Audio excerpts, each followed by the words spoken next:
Buenos días, bienvenido una vez más a su curso de Psicología Industrial. Estamos en la semana 7 y hoy es 26 de noviembre del año 2020. Hoy nos toca abordar un capítulo que es el capítulo del libro de Spector, el capítulo 5, que considera el tópico de métodos de evaluación para selección y ubicación. Hay que recordar en este momento que el propósito nuestro como psicólogos industriales, y los industriólogos comparten eso también, que nosotros tenemos que medir confiable y válidamente los CHCO, y ese es el desafío para la selección y la ubicación. ¿Qué significa CHCO? C es conocimiento, H es habilidades, C es capacidades y O son otras características. Y vamos a ver cuáles son esos métodos que se utilizan para la selección y la ubicación.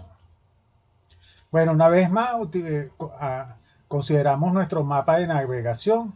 Estamos allí en el 26 de noviembre, métodos de evaluación para selección y ubicación. Consideramos el capítulo 5 de Spector, que es el que tienen ustedes por aquí, que lo tienen en sus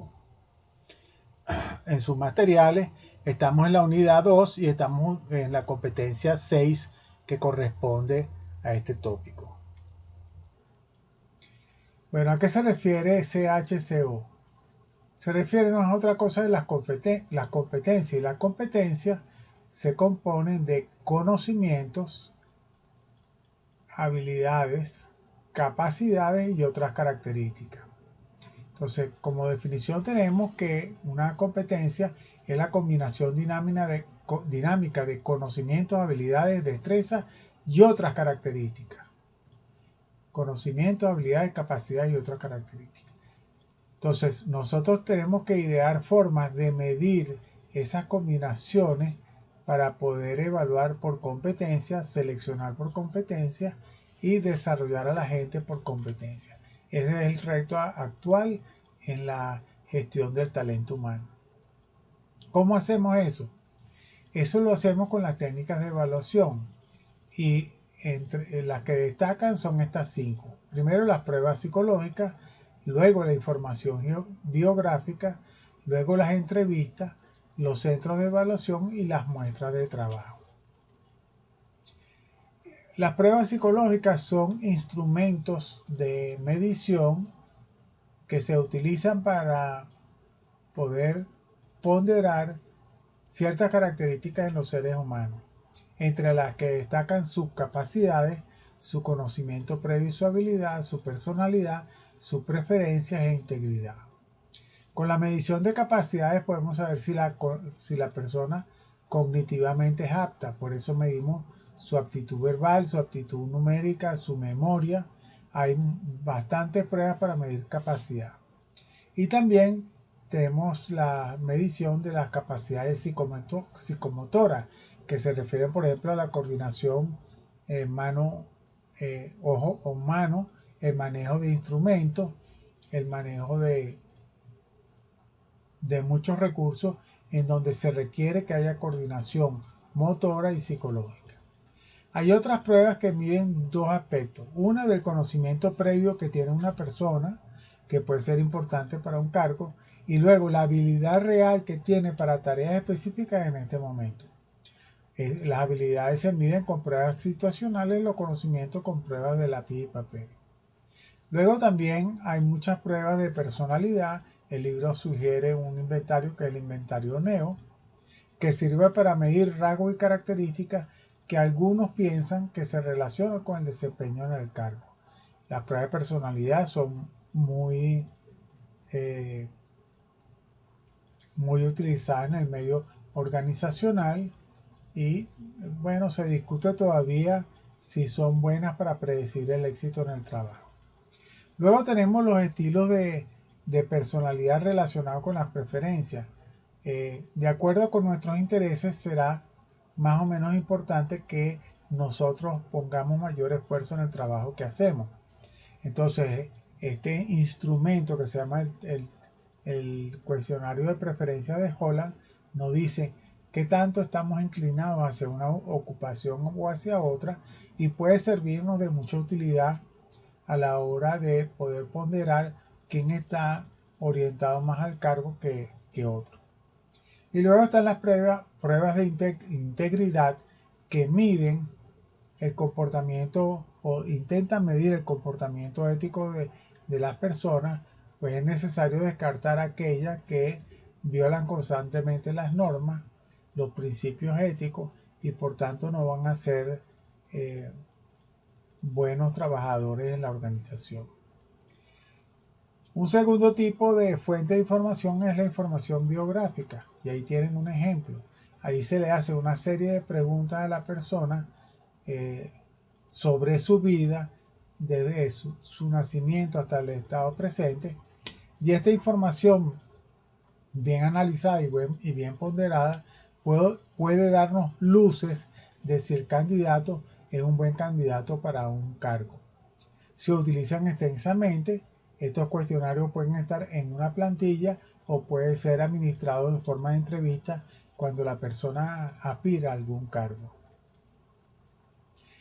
Luego tenemos las entrevistas, que son intercambios cara a cara entre el entrevistador y el entrevistado para darle la oportunidad al entrevistador de explorar aspectos de la persona que no podrían ser detectados en un cuestionario o en unos test de capacidad o de otro tipo. Hay tres tipos de entrevistas: estructurada, semiestructurada y no estructurada. En la estructurada es casi como pasar un cuestionario, y por eso ustedes ven aquí que la persona tiene una guía para hacer preguntas específicas y allí irá marcando la respuesta. La no estructurada son preguntas muy abiertas en donde se le da al candidato la posibilidad de hablar extensamente sin que exista unas preguntas específicas, salvo 2 o 3 que se indican como de apertura. Y luego tenemos una entrevista estructurada que tiene elementos de preguntas muy específicas y también preguntas abiertas. Esta suele ser la de mayor frecuencia, la semiestructurada, porque en muchas áreas hay que tener preguntas muy específicas y hay cosas que se pueden explorar haciendo preguntas más abiertas. Sin embargo, la investigación demuestra que mientras más estructurada sea una entrevista, más exitosa será ella. Luego tenemos una cosa que se denominan las muestras de trabajo. Hay ciertas ocupaciones en que para saber si una persona se va a desempeñar apropiadamente, lo mejor es ponerla exactamente en el sitio de trabajo y observar lo que ocurre mientras esa persona interactúa en forma simulada o en forma real con aquellos a quienes está prestando servicio o en sitios de producción. Un caso típico es el de los cajeros. En los bancos existen para la prueba de selección cajeros simulados donde la persona va a atender a los clientes en una situación simulada, y esto sirve de evaluación de su desempeño y servirá para decidir si la persona está capacitada y es competente para ejercer el cargo. Así que las muestras de trabajo son opciones concretas, reales y confiables para hacer la evaluación de posibles candidatos a un cargo. Y por último tenemos los centros de evaluación. Los centros de evaluación son instancias en las que se convocan a una serie de candidatos, se les someten a un conjunto de pruebas y allí se van detectando quiénes podrán ser aptos para un cargo y quiénes deberán ser eliminados de la posibilidad de selección. Los centros de evaluación son muy importantes, se utilizan cada vez con mayor frecuencia. La mayor dificultad o desventaja que tienen es que son costosos para su diseño, para su aplicación, y a veces las empresas no están interesadas en invertir tanto dinero como estrategia de selección. Sin embargo, cuenta con el favoritismo de muchos expertos en el área de selección y definitivamente van a seguir siendo importantes como una opción para la selección de candidatos a ocupar puestos de niveles intermedios y superiores. Finalmente existen las pruebas computarizadas y a la medida. Resulta que la mayor parte de las pruebas que se utilizan son de lápiz y papel, pero ya empieza a ser posible realizar una cantidad de pruebas y administrarlas a través de la computadora en procedimientos que pueden ser parcial o totalmente automatizados. Esto trae una serie de ventajas en términos de análisis y reportes porque ellos suelen estar estructurados.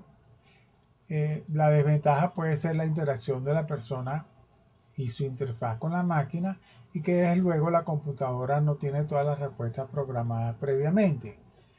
Se hacen esfuerzos para que cada vez las pruebas computarizadas sean el elemento fundamental que se utilice en selección. Sin embargo, hay varios aspectos que todavía no pueden hacerse simularse por computadora y entonces es necesario completarla. Las pruebas computarizadas son un excelente complemento como estrategia de selección y en la medida que vaya progresando la inteligencia artificial irán sustituyendo muchas de las estrategias de evaluación actualmente disponibles.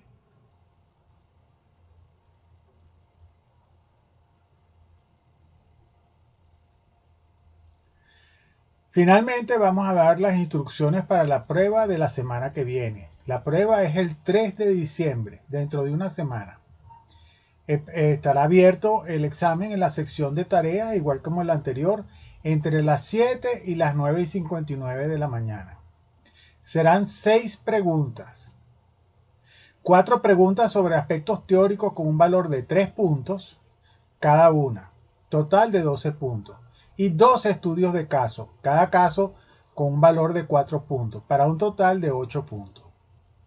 Usted subirá las respuestas en un archivo PDF o Word. Si usted envía el archivo de otra manera antes o luego de las 9:59, lo corregiré sobre un total de 12 puntos. Usted puede subir el archivo hasta las 9:59. Si usted tiene un problema excepcional de luz, internet o ambos, tendrá 5 minutos para enviar su archivo por WhatsApp entre las 10 y las 10:05. Si tiene dudas sobre el enunciado de una pregunta, podrá consultarlo por WhatsApp entre las 7 y las 7:15 am. Estamos con esto terminando esta presentación. Si tienen alguna pregunta, la responderemos con mucho gusto después que termine esta grabación. Nada, les deseo el mayor éxito. El examen es la semana que viene.